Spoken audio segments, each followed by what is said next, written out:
I'm kind of on the back foot of this. We both seem to have some level of point, but the burden of proof is actually on me, not on. Yeah. It's not evenly spread, or on the atheist. It's on me. Exactly. And so therefore I need to be looking at this a little differently. And that was kind of the intellectual assumption. Like, that was kind of the big point that changed how I saw the world. On this episode of Not Gnostic, The X-Files, Abby and I interview Nathan. From Canada, Nathan may have experienced Christianity a little bit differently than one might expect back in the United States. But deconversion is a process that I think remains the same, and yet at the same time, unique to each individual. In the process of deconversion, you find out for yourself what beliefs are most genuine. Also, really quick before we get this episode underway, I actually wanted to take this time to apologize for not uploading last weekend. I had a friend come in from out of town, and I also ended up taking a 5-hour-long Japanese language proficiency test that unfortunately also included 3.5 hours of travel on top of that. So needless to say, I was a potato at the end of it, did not have a lot of time to edit. Again, my apologies to any listeners who may have also taken the JLPT. I hope you did well and would like to offer a sincere thank you for sticking around. Now, let's get on with the X-Files. I guess, why don't you go ahead and first just start by, introducing yourself, and I would like to ask more about, what's your Christian background? Basically, just kind of give a general overview of that, essentially. Yeah, so, do you want me to start with my name, or? I mean, you can start with whatever. Like, if you don't want to use your name, you can use an alias, or you can, be anonymous. If you want to use your name, you can start with your name as well. So, okay. Well, yeah. I'll say, I'm Nathan, and I'm 26 now, but I stopped believing probably 4 or 5 years ago. However, it was like my parents are still religious and Christian, and they're a lot more religious than you might expect given their occupations, because they're both very highly educated and in scientific fields, and they're Baptist, which I know some people have stereotypes about, and it's sometimes interesting seeing some of people's interactions with that. But yeah, so it's kind of, so like my parents, and my family interact with religion in an interesting sort of way, because they're quite socially conservative in some ways. And for example, it's both my parents believe homosexuality is a sin. They believe that abortion is wrong, and we're in Canada, so that's more unusual than it is in, for example, the U.S. However, at the same time, that doesn't impact their voting the same way it does for some people. Most of their beliefs are quite strongly justified by evidence. From my perspective, it seems like they have a blind spot, but it's kind of at the same time I've always had a lot of respect for them, because they've always been very, very committed. Like, they went to Africa to work with the church doing development work, and lived there for 10 years. And that was they are committed Christians, but they've always been very, very good about being respectful and honest and intellectually honest as much as they possibly can, and everything like that. And obviously they don't always hit the mark perfectly, but then neither do you or I. Yeah, I mean, it's like no one's perfect. Yeah, no, goodness, no. I mean, that's that's fundamental tenet of Christianity. Pretty much, and I mean, I held on to that for a long time, and I still do, obviously, even as an agnostic. Yeah, I mean, no one's perfect. But I'm actually interested. So you mentioned that your parents were in scientific fields. What fields are they in? I don't want to dox them too hard for obvious reasons. Of course. because it's like if I say too many things, it pegs them out really well because there's only so many people. However, it's like my dad, he is an agricultural economist by training, and my mom, her education path is a little more complicated, but she started off in biology, zoology, and then went into like natural resource management and more of the social science side. I see. And yeah, so it's like both of them have PhDs. And wow. And both of them have been either are or have been professors. So yeah.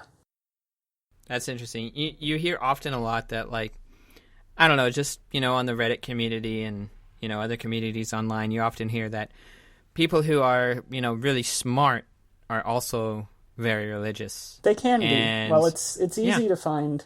This is something that I when I was thinking about this, I noticed something, and I'll get to a little more detail in a bit. But yeah, it's like when you're smart, it's easy to find justifications for your existing beliefs, and it's hard for other people to sufficiently push back on them for you to actually change your mind, because you're that much more capable of creating arguments. Exactly. Yeah. And it's like, I mean, when you're, intelligent, you can kind of create, like, you can pinpoint the weaknesses in other people's arguments, essentially. Exactly, yeah. And so it makes it easier for you to validate your own beliefs over other people's, attacks on those beliefs, per se. Yeah.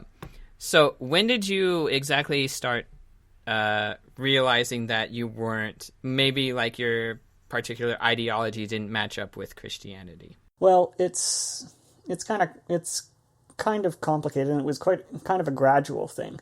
Because believe it or not, when I was like a kid, like thinking like from like age 6 up until like partway through middle school, I was actually like a really strong creationist. That was my sincerely held belief about how the world arose. But I attribute that one to my grandfather, who has the same idea and gave me a whole bunch of literature. And by the time that I started really reading science books, I'd already had that in my head. And so this comes back to the better at taking apart other people's arguments and not realizing the flaws in my own. I held on to that belief for a lot longer than I maybe would have, because I could, because it felt like a lot of these kind of books about the natural world that were often kind of directed at kids didn't really address some of the issues that I had seen brought up in some of this other literature. And I mean, I know now that that some of those issues weren't issues, and that there's replies and different things like that, but I didn't then. Yeah. And so that was different. But again, it was like high school killed that for good, because better biology classes and some other reading that I did. And this was an interesting thing that my parents did, was that my parents I didn't actually know what my parents believed about evolution until high school. I assumed I'd always assumed that they believed what I did, but they don't. They're both. It's like they believe that biology got it correct, and maybe God was involved in the process somewhere, but who knows? Interesting. Yeah. Okay. And this is one, and that is what I came to believe in high school. Like, what was really influential for me was 2 books: Francis Collins' autobiography. Like, Francis Collins being the Human Genome Project guy. I think I've heard of that. Yeah, so. No, it was quite interesting, because he's a fairly strong Christian, and he kind of laid out his journey of struggling with that whole issue.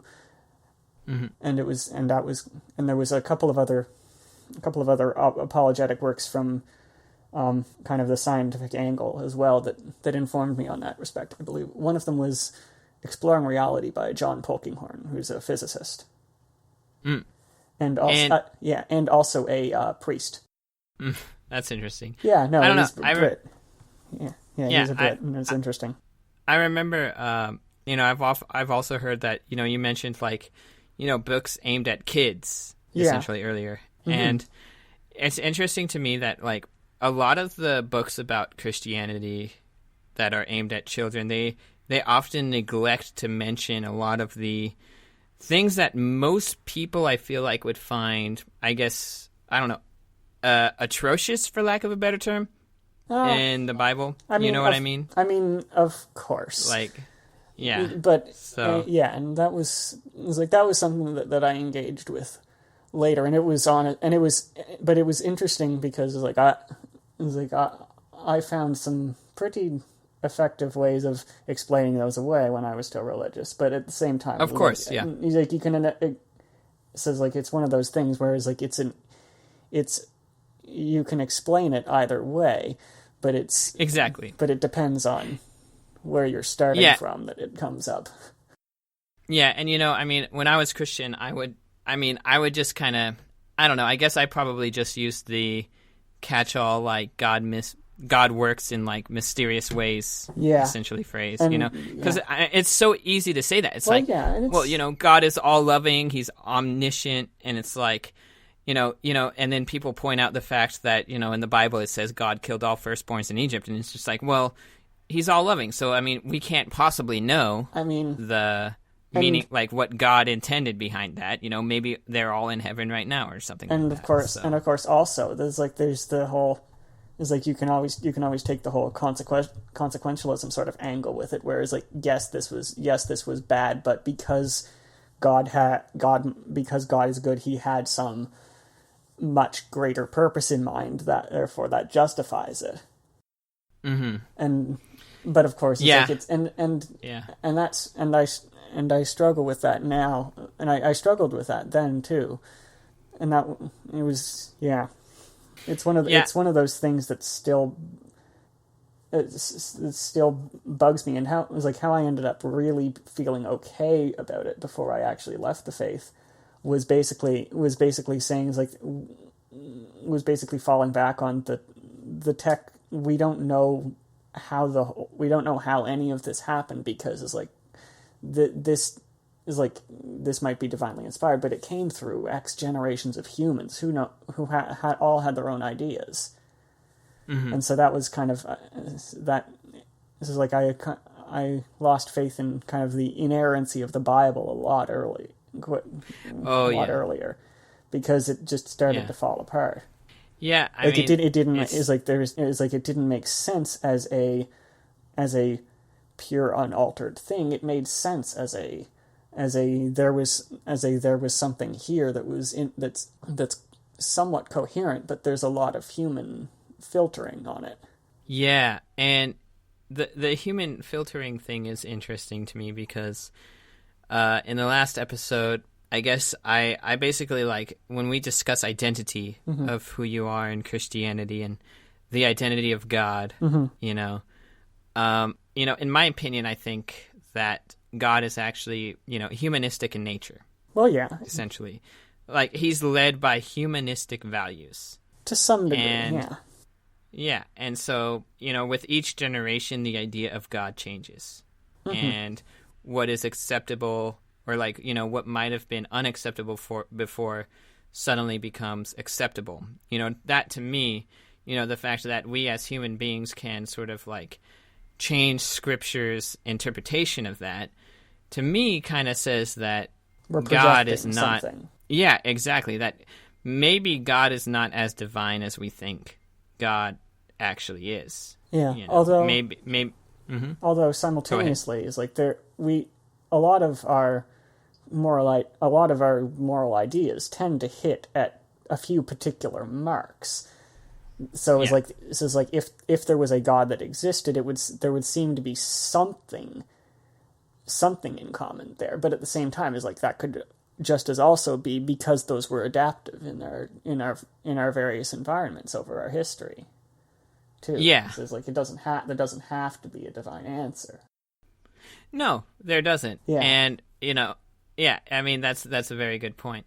But I did want to ask. So, does your family interpret the Bible literally then, or metaphorically? It really depends. It's like, I mean, and nobody with well, with very few exceptions, interpret the Bible completely literally. Not even like really intense fundamentalists. Mm-hmm. It's like, because there's it's like a church that we went when, it's like we lived in the U.S. for a bit, and we went to a quite conservative Presbyterian church because that was like, and it was an interesting experience there because the pastor was very academic, and again, they were quite literalist in terms of their interpretations. But again, it's like there was still a lot of interpretation that has to be done because it's because the context of the Bible is just so alien from our modern world in so many ways that it just requires interpretation. And it's like things like David and like David's actions in a number of circumstances, just they make sense in an X century BC setting, and they might even be praiseworthy sometimes. But our values of just our like the way that the world works is just so different that those values don't work anymore. Right. And so that's always been an interesting thing, is finding what, like, how that kind of thing changes, and also how people say it's the same all along, and then it is and it isn't, and it's weird. Yeah, it's interesting. I mean, it's funny too because people have said that, like, I don't know, I've seen people say that you cannot interpret the Bible 100% literally. Like, even people who, like, even fundamentalists do not interpret because the Bible. There's bits that are legit poetry. It's like there's poetry and there's stories and there's all sorts of stuff in there, and Song of Songs is almost porn, and it's kind of I mean, really, and like, that's the thing. It's like it's this enormous collection of all sorts of literature, and it's and so it's like, and you have to. It's like even if you believe that it's all true, that it was all written, inspired by God, and that it's inerrant, you do kind of have to acknowledge that some of it is a story that somebody was telling. But of course, it's like of course there's disagreement as to what was expected to be believed or not. Mm-hmm. Because sometimes it isn't clear. Sometimes it's not clear whether people literally which of the Garden of Eden stories people literally believed, or things like that. And it's always hard to ask those kinds of questions of history because there's just so it's like, because all you have is the text a lot of the time, and even if you dive into the Talmud and things like that, it doesn't necessarily get any simpler. Right. Exactly. Nathan, do you consider yourself an academic as well? I mean, you talked about your parents being academics, but are you an academic yourself? No, not really. I've done some post-secondary stuff, but I've struggled due to some different issues to really succeed in that environment. So I'm kind of trying to do like freelance software development and stuff like that now. Actually, I'm interested in that myself. Oh, yeah. I study code in my off time because I mean it's just like like it's a very handy skill to have, and like on top of that, a lot of companies I feel like are looking for those kind of things too. So, well, I mean, I guess the only reason I ask, you talk about the Bible in a very academic manner, and I think that there's some academic credit towards it. In terms of what is written in the Bible, I mean, you're right. If we do look at it within its time and cultural and place, there's some stuff there. And if we put it in its context, then in some ways it makes sense. But it's such a mishmash of stuff, and then people take it as the literal word of God. I mean, if we look at John 1:1, right? In the beginning was the Word, and the Word was with God, and the Word was God. Well, I mean, my goodness. And that was always why. What does that even mean? In terms of the word, does that mean everything from Genesis to Revelation? He's not referring to he's referring to Jesus there. That's the thing. Like, that's usually how that gets interpreted. Sorry, the pastor at my parents' church did a whole series on John recently, and I remember that one. And that one think is pretty well supported in the text, that he's metaphorically referring to Jesus specifically there. Right. I think it's but it's still one of those things, Yeah, I think it's interesting that we can all kind of arrive at our like different conclusions with regards to what Scripture says. Well, of course. But I mean, it's like you can do that with a lot of text. Yeah, I mean, you can. Right. And it's like, but like, you know... Because it's Scripture, it has a bit more of an impact. Exactly. You know, we've talked about, like, on this show about, you know, so, you know, the Bible basically, you know, supports, like, the Trinity. Well, I guess depending on what denomination you go to, I guess. I shouldn't say the Bible in that case. Sorry, let me correct myself. I should say, like, so some sects, I guess, believe in the Trinity, right? Pretty much all the extant ones do in pretty much the same way, because there was the whole thing with Constantine. Yeah, that was a thing. But I was just going to say that. So we have Jesus. So like, so Nathan, did your denomination believe that Jesus was the Son of God? I will just. Yeah, and okay. Yeah, and basically, yeah, like literal Nicene Creed would be the literal Nicene Creed would be pretty accurate. Okay. I believe in God. So, I believe in God the Father Almighty, of heaven and Maker of earth, and so naturally. On. So let's assume that there's Jesus, who's the Son of God, who is essentially also treated, I guess, as a God, because he is essentially God. They are part and parcel of the same basically of the same entity. Yeah, so we can assume lightly, disclaimer, that they are both God. Yeah. Jesus is God. God is God. God is the Father of Jesus, who's God. That's okay. God created and whatever. Then weirdness. Yeah. So there's that God. There's Jesus God, and then there's the Holy Spirit, also which I guess also God, which makes up the Trinity. Mm-hmm. So there's three right there that people kind of like interpret from the Bible. And then something that's interesting to me is in episode 4 when I talked with Johnny, he brought up the idea that, you know, Paul essentially speaks of like a fourth God, who kind of like brings all of these rules into Christianity, you know. I'm trying to think where he's. I'm trying to think where he's getting that in Paul, because it's not something that I've ever heard described. Well, it's not. No, it's not like that. It's just that like Paul basically like interprets everything, and then he brings a bunch of rules into it. Essentially, in the book, in the book of Paul, basically. Well, which one? And I can't exactly. Yeah, it's like there's a lot in. Yeah, it's like that's kind of the funny thing with Paul, is that there's a lot. It's like there's stuff in Romans, and then there's stuff in all the letters, and then there's stuff in Timothy, and some of the things people aren't so sure that he wrote. And so it's right. And so there's some inconsistencies there, and you wonder what was, and you wonder. Is original Paul this, or was this the whole thing? Or Exactly. I guess what I'm trying to get at is that, like, there seem to be multiple gods in the Bible. You know what I mean? There's Jesus, then you have God of the Old Testament, you have God of the New Testament, and then you have, like, all these rules that come in, you know, and I find that interesting. Yeah. And there's... Yeah. So I guess to kind of to reel this back in, I'm not entirely sure where I was going with that actually, but I have an idea, and this comes out of a bit of theology that I read a while back. But there's it's like in some of the theology stuff that I've read, there's this concept of like kind of successive covenants, and they describe them in the context of like agreements from that, like from kind of the different time periods. So it's like you have God of the Old Testament being like a suzerain and a vassal sort of relationship. Right. It's like you have there's a I expect this, I will give you this kind of thing. Like like a king and a duke. Mm-hmm.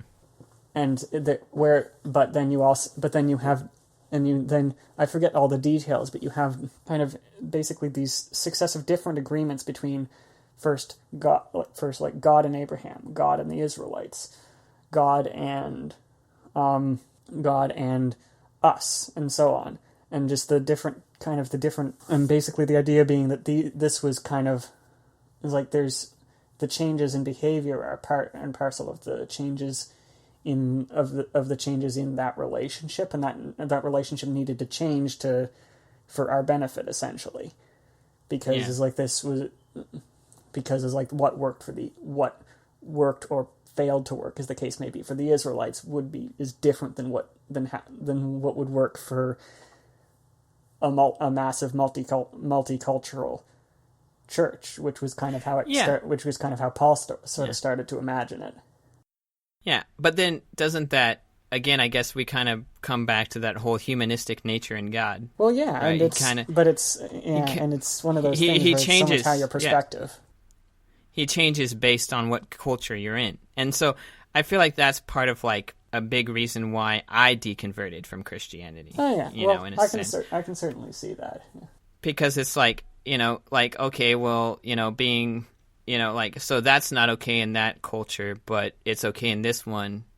And God's okay with both? What's going on there? I'm not entirely Well, yeah, I mean, I think you got to talk about it in terms of Paul's actual words. Yeah. I mean, Ty and I were part of a church where, Paul talks about, women need to wear head coverings in the church and not being able to really speak out. Well, we came from a church that sort of, pushed women to the forefront, wanted women to be in leadership and be pastors and stuff. Same, actually. That, to me, is really interesting because you have this really weird dichotomy there, right? It's really contradicting those words. Mm-hmm. And it's frustrating because... I'm all for the proper women justification for being that? in the forefront of anything. Why Paul says one thing. Absolutely. So it doesn't make any sense. The proper what? Sorry, did you ever hear how people just like kind of explain that one?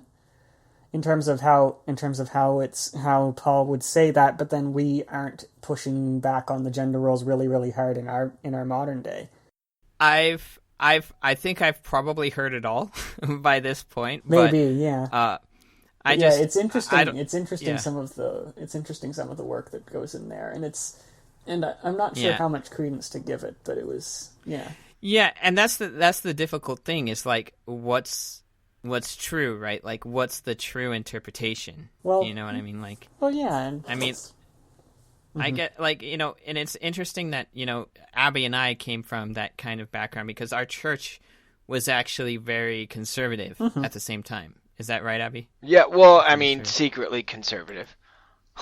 Secretly. It like had this like sort of liberal face. Like the best way to describe it, I'm not sure if you're familiar with this phrase or not, but it is hands down a hipster church. Oh, yeah. Yeah. So, everyone's wearing like skinny jeans, tight tops. Oh, okay, yeah. And they're trying to like, be accepting as possible, right? So, they always open their sermons or services with, whether you're gay, Buddhist, atheist, or whatever, we accept you all. Oh, okay. So long as you do X, Y, and Z. Well, which is, but yeah, it's interesting because my churches were more outwardly kind of traditional and conservative, but they've also been, especially the most recent one that my parents were part of. And this was the one that I've actually still played keyboard for them off and on since. But they're very kind of straight-laced and apparently traditional in a lot of ways, except that they've dealt with like teenage parents and different things like that, and they've dealt with it in a really, really kind and helpful ways. And it's been, and I was really pleased with how they've helped people who don't kind of fit the mold of what you'd expect. And this is despite being relatively traditional. And so it's interesting how you end up with kind of surprised on both ends sometimes. Yeah, it is. Here we are at a pretty, right, Abby, secretive, conservative church, I guess, in a sense. And then yet, they're pretty much defying quite a bit of the Bible by simply letting, women lead in, pastors and lead as pastors or, speak during sermons and things like that. Is that so? But I guess next I want to ask, what, I guess, so like during the deconversion process, what was the thing that kind of led you to believe that, okay, I don't actually believe this anymore? Like, is there a specific point in time that led you to believe that? I mean, it was like, I wish I could, it's like, I kind of wish I could say it was an entirely irrational thing, but it wasn't. It's like, but my interaction with religion has been not always great for my mental state, because it's like, how there's like the whole guilt thing, and that, oh yeah, I know that interacted with me. That is like, that had some really bad effects on me as a teenager. Yep. It's like, because it's like I would struggle with doing the right thing and just feel like complete and utter trash when I would not manage to do it. And it would, and the funny thing is, like, this wasn't something that was necessarily encouraged by anybody, by any church people or anything. It was just how my beliefs about everything manifested in my own mind. And so a lot of what kind of, like, that was kind of part and parcel of what pushed me away, was not wanting to feel so guilty, not wanting to feel so like so broken in this fundamental irreparable way, and like wanting to believe that I could get better on my own, almost. But at the same time, is like, while I was kind of thinking some of these things, like, I was also interacting with a lot of the philosophy and apologetics. I read the blog Common Sense Atheism a lot for a while that was still a thing, which was an interesting. Yeah, and it's like, he was a really interesting person, because he very deliberately interacted with and criticized a lot of the largest atheist arguments, but he was an atheist himself, and he was in a lot of his writing was kind of instrumental in breaking down some of my better arguments against the position. And so it was kind of but the final thing for me was that I realized is that, like, I'm kind of on the back foot of this. We both seem to have some level of point, but the burden of proof is actually on me, not on. Yeah. It's not evenly spread or on the atheist. It's on me. Exactly. And so therefore I need to be looking at this a little differently. And that was kind of the intellectual assumption. Like, that was kind of the big point that changed how I saw the world, because my high school the Sunday school teacher that I had throughout high school, actually, we talked a few years back, and we actually have basically the same philosophical position on the existence of God. But he's still a Christian. He goes to church. He believes in God, and it's just, essentially, he's made the choice for Occam's razor to go the other way. Yeah, I mean, it's weird. Just, yeah. So, would you say the internet played a big role in your deconversion? I'm just interested because a lot of, like, I read stories about people deconverting all the time. Yeah. And a huge reason they were able to even start questioning things was because they could look them up on the internet. Mm-hmm. And so I'm just wondering, like, was the internet a key role in your deconversion? For me, I would have been able to question things without the internet just fine. However, it was like, what the internet did do was the internet was able to give me just such a breadth of discussion and options, and a lot of it awful, but it right, but naturally. But there was some that was better, and because the thing is like, you can if you're not using the internet and wanting to interact with atheist thought, you can go to the library and read philosophy books, or you can pick up Dawkins, and Dawkins isn't necessary, or Dawkins or Hitchens aren't necessarily great either. There's enough holes to poke in them that they're not going to convince a religious person. Mm-hmm. And so you end up with this, and so that being able to interact with so much more of the breadth of possible argument was helpful, but it didn't necessarily, for me, because my parents were quite open and accepting. they were is like it was more, it wasn't as much of a instigator in terms of questioning. It was more of a, okay, it was like, this makes finding everything that much easier. Yeah. When I wanted to do research. You know, I think the reason I bring it up is just because that I think a big reason why millennials in general are actually turning away from religion is because more of us now have access to the internet. And a big reason why I actually deconverted was because I started participating in online debates with atheists.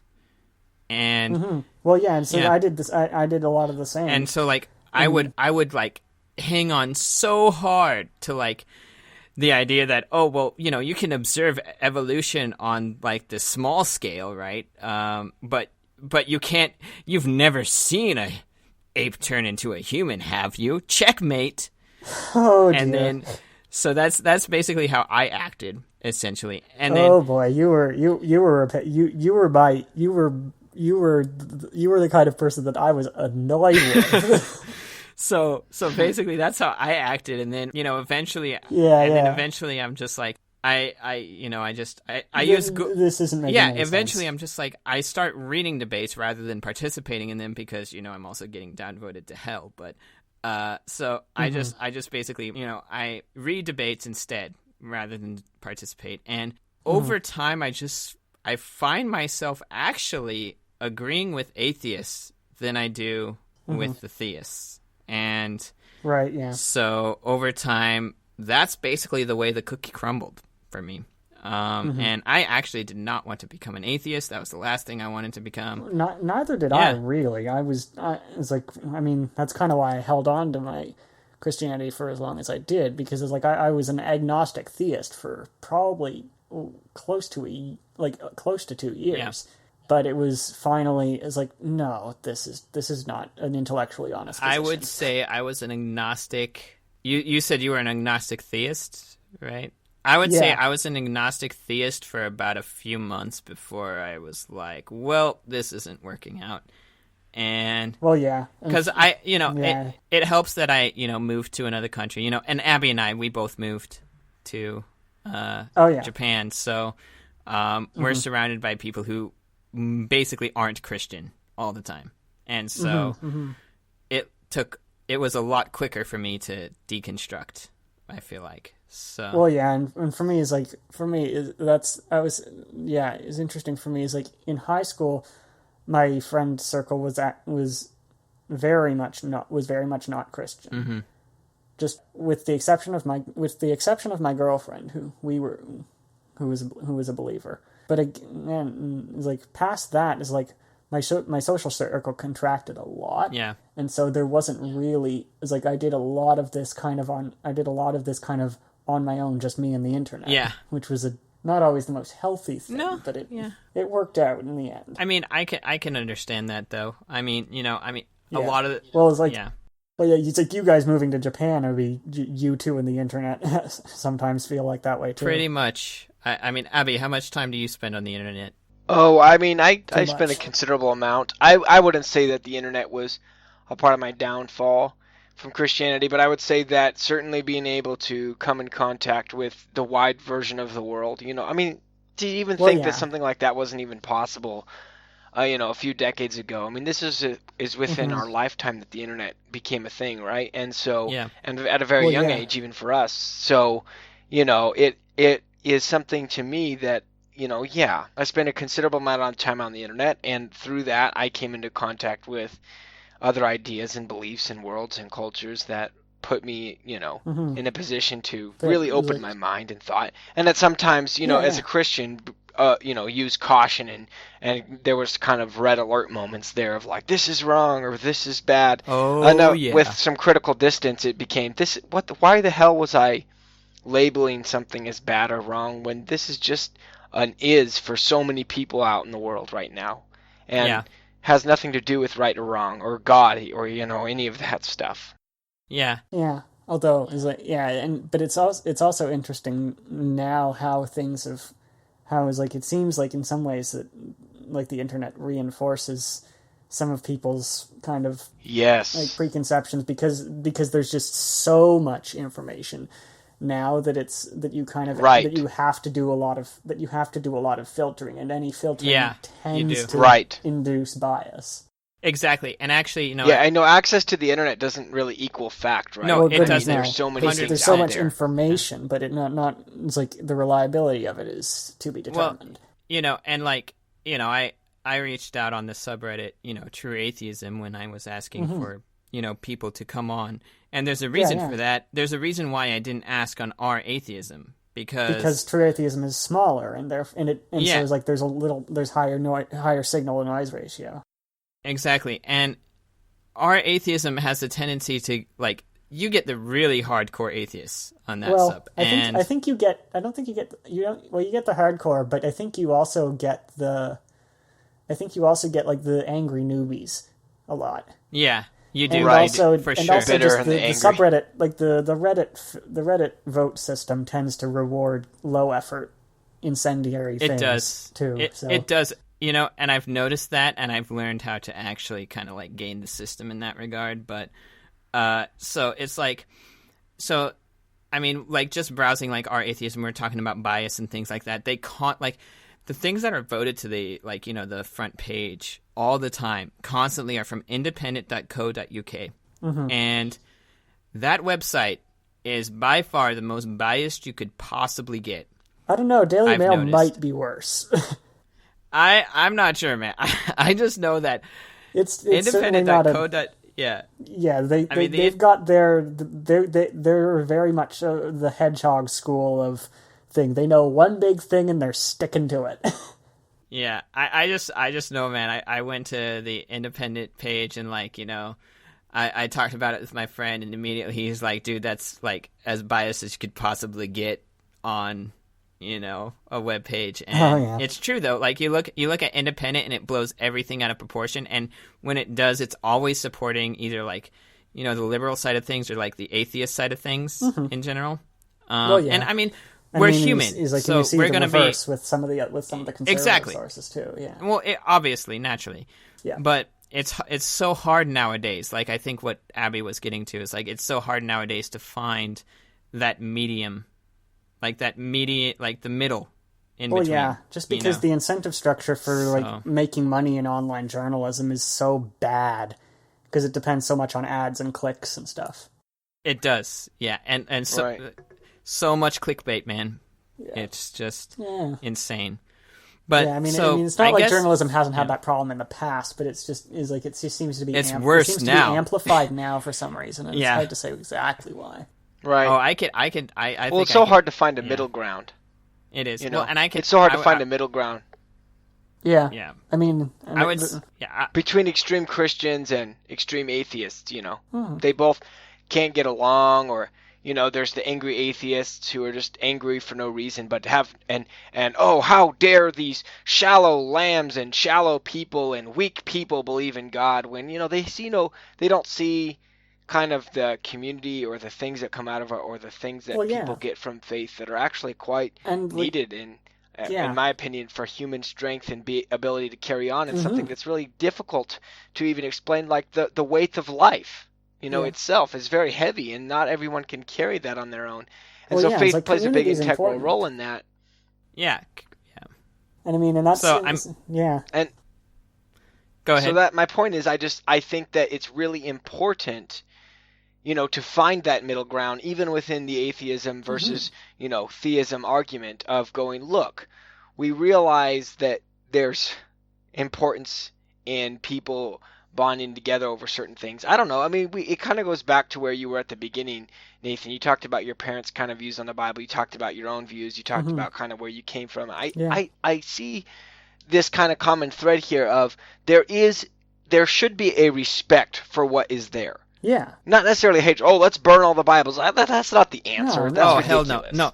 But it's a matter of there's a respect for what's there, but let's call it what it is rather than making it into something that it's not. Exactly. And which is the literal word of God. Like that makes no sense to me. And with regards to but burning at the same time, Bible, like I think you can always interact positively with people, even when you fundamentally disagree with them on things like that. Yeah, absolutely. Yes. I mean, I have Christian friends that I interact with all the time, even in Japan. I have multiple Christian friends in Japan. We get along great.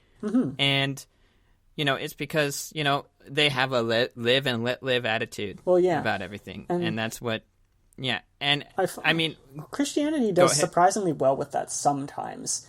At least in churches that I've been in. Sometimes. Because it's like, a lot of the churches that I've been in, like, you can, like, if you ask, like, 10 different members of the congregation about a theological question, you'll get 11 different answers. And it can be, like, fundamental theological questions, like the role of women in the church, or what the Trinity looks like, even, to some degree. Although nobody goes full-on Nestorianism anymore. But but people all... they coexist and they interact, and they might argue about what songs to sing, but the community works because they're a community. And that's such a strong point for Christianity, though, and I think why a lot of people try so hard to hang on to the faith even when they're going through deconversion is because the community is so strong. And there just isn't that kind, and there just isn't really that kind of thing outside of religion right now. It's like it's so hard to it's weird how it works with churches, but it doesn't work with it works with churches, but it doesn't work with. Well, I think part of that, especially in like North America, is because religion's the default still. Yeah. Exactly. So it's like a lot of the people who are atheists are nonconformists in one way or another. Yeah. And they're trying too hard to be all accepting, to include every possible person, such that they end up including people who are fundamentally incompatible with each other. Mm-hmm. And there because there isn't some sort of unifying force, it ends up not working. But I'm not sure how to fix that, because you don't want to make a ton of little angry at each other microcosms either. Yeah. Like you don't want to rehash the Catholic Protestant divide with different varieties of belief about you don't want to rehash the Catholic Protestant divide over global warming or something like that. Yeah. And I mean, I don't know, it's so I was going back to the whole community thing. I was actually thinking about this today, and it's like it is so hard outside of work and religion to find any sort of community, to be honest. Like, I was just like, you want to find communities, you have to find very specific things, and they're not going to be as big as religion. Well, yeah. Or they're not going to be as big as, at work. And like even religion's going to be bigger. They're not going to be able to do like what my parents' church is doing and sponsor a Syrian refugee family of 9. Exactly. Or like, like they're not going to be as big as like, a work gathering either, And it's like most people, if they don't have religion, and this is coming from experience after deconverting, they're not going to find community outside of work, essentially, or school if they go to school. Yeah. And so my network of friends essentially come from school, and they are awesome friends. And it's like, especially in Japan, to reach out to other people, you have to join online meetups, because that's the only way you can do it. Well, yeah, it's like there's a thing that I'm planning on a couple things that I'm planning on going to sometime in the near future, and they're online meetups, and I have no idea how it's going to go, but it'll be exactly. But it's like, what else am I going to do? So I actually just moved, and I'm in an enormous city now. I'm in Toronto. Well, I mean, I say enormous. You guys live in Japan. You laugh at Canada's cities. Well, Abby might not. He kind of lives in the rural. Okay. I guess there is a rural. Toronto is pretty big. I do have a friend up in Edmonton, actually. I have a friend in Japan who is from Toronto. Well, actually, very far from you. Never mind. Yeah, Edmonton is a very long way from Toronto. Canada is really big. No, I have a friend who is a translator in Japan, actually, and he's from Toronto. Oh, yeah. So. Yeah, no, Toronto. Yeah, I like the city so far, but it's like trying to find communities and people and stuff. Even though there's so many people, it's hard. Yeah, I actually learned the phrase next week from him. I always thought it was the week after next, but he threw out next week, and I was like, what are you even talking about right now? Oh, but, yeah, I guess I don't use that one very much, but I guess that is something really? that people say in Ontario, now that you mention it. Yeah. It's like British people use fortnight. I had never heard it. Until talking with my friend. He was like, yeah, so next week we have a thing. And I'm like, next week? What are you even talking about right now? And like, he was wondering why I had this strange look on my face. and I was like, you mean the week after next? And he was like, oh, so you use that phrase. Yeah. And I'm like, you don't? But it's always funny how it's like just sometimes there's little things. But yeah, even people in Japan use next week, I guess. I don't know, it's weird. Well, that one given like what little I know about how Japanese kind of inflects, that one would actually make sense might actually make more sense in Japanese than English. Well, yeah, maybe. I mean, I'm not an sure. expert I don't either, know very much Japanese. I don't really know like basically any Japanese, but I've kind of poked at the grammar and stuff occasionally, just out of curiosity. Yeah, it would. I think it would actually make more sense to Japanese language, in my opinion. But so I guess we're kind of approaching the end of the episode here. So I want to ask though, so what do you identify now as? I'm an agnostic atheist, but I'm a lot. It's like I've become more certain. I'd say that I'm at 70% that there's no God, and that's being a little deliberately charitable to the theist arguments. Yeah. And so, I'll say that I'm an atheist, but I'll say that I'm not very certain about it. There wouldn't take a whole lot. It would have to be good to switch me around, but it wouldn't take it would take a literal miracle, but it wouldn't take like a complete ridiculous amount of persuading. Yeah. I mean, that's kind of how I feel about it. I mean, I claim to be like agnostic atheist as well. Same.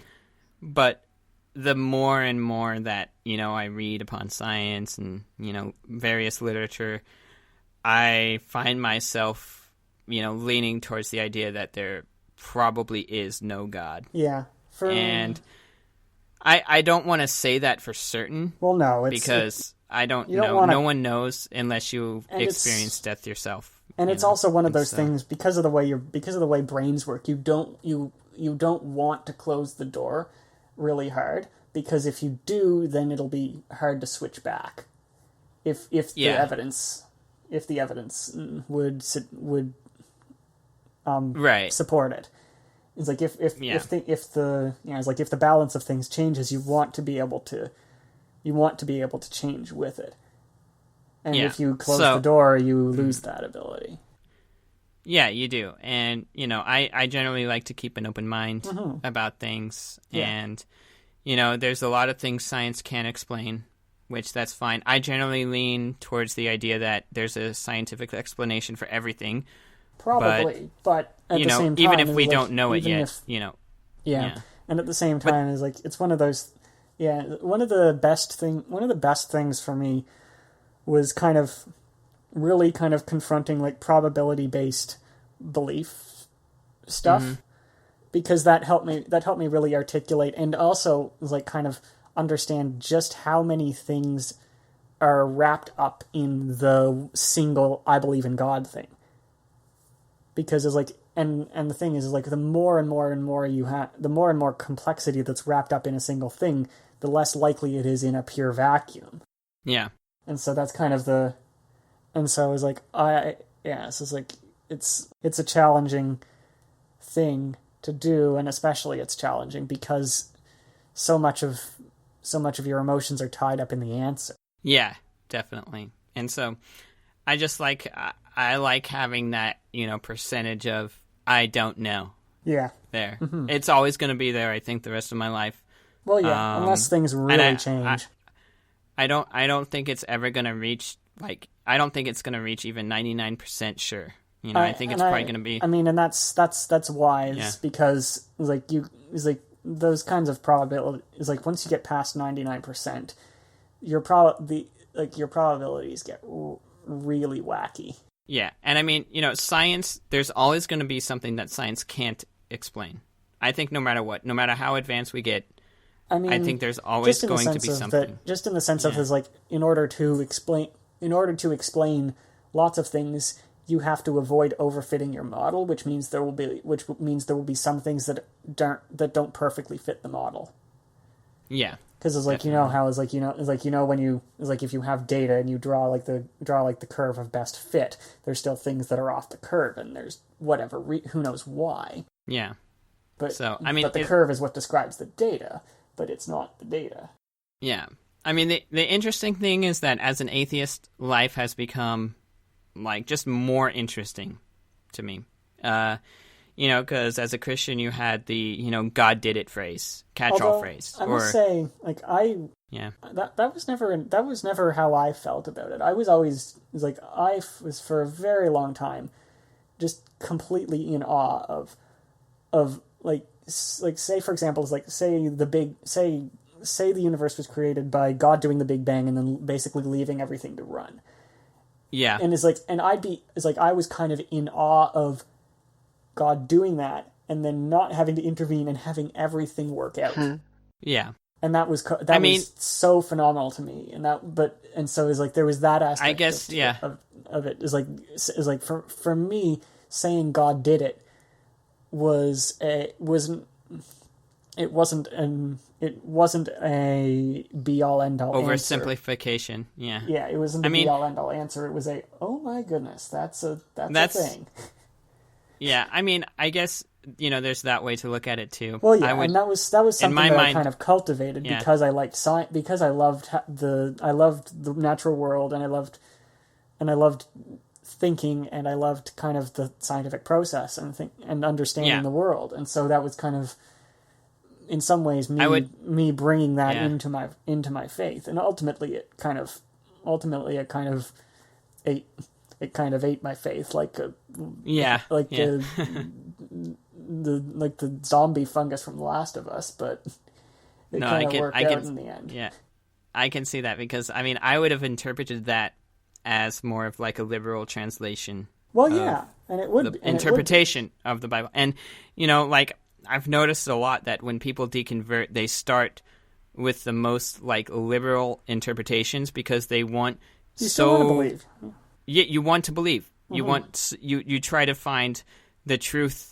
Okay, so that's not right. Okay, let's say like you find something not right with your belief, you'll just take that off. But this is still true, and you'll cling on to that until you decide it's not true, and then eventually it all becomes not true. Which is actually, if you think about it, quite a reasonable way of going about the inquiry, because you don't want to just throw everything out all at once. Exactly. No, definitely. Yeah. I think that is how you determine that your beliefs are most genuine, in my opinion, because you have gone through the process. You can try to build things up from the ground up, but it's not really possible. Exactly. And you've gone through the process of, figuring out what exactly it is you truly believe. And you haven't, randomly disposed something because of emotion. You haven't randomly just decided to cherry pick something. You are carefully and strategically trying to... Exactly. Everything. Not just one thing, not just a couple things, everything. Yeah. And when you arrive at the fact that you can no longer believe, that's when I feel that your beliefs are truly genuine. I mean, or the other way, because I mean that. Or that the other way, no, too, of course, the other way, yeah, of course. I generally tend to believe that choice is not a belief, or sorry, belief is not a choice. I mixed that up. So depending on your circumstances, but like a belief in the sense of something you believe to be true. Yeah, he's like, you don't really choose. No, you don't. But in my opinion, because although it's like there is kind of the whole you might say like belief as a tire sort of thing, and that's kind of you see like, some people believe they believe. Oh, or the shoe atheism thing. I don't know. Wait, which was this? There's a shoe atheism thing where like I personally see it more as like an ad hominem attack from theists, where they call like shoes atheists because they don't have a belief in anything. And then okay, that's very weird. Yeah, it's an odd analogy theists try to make, and I see it more of as an insult than anything else. A little bit.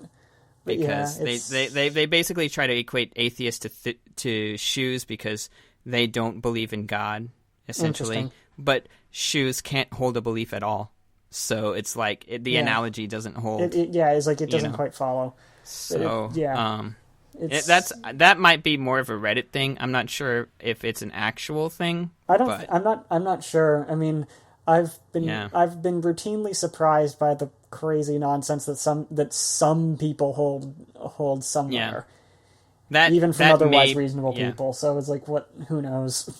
Yeah, that may be more of a Reddit thing, but again, who knows? Either way. So, but yeah, I just want to say thank you for coming on this episode. Thank you for having me. Not Gnostic. Yeah, and if you want to come on again, just shoot us a message.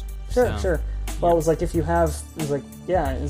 I'll try to keep up with kind of the different topics that you're running into, and if you're awesome. Yeah. That sounds good. So thank you, and I hope you have a good one. You too. Yeah, thank you. Bye. All right. Bye.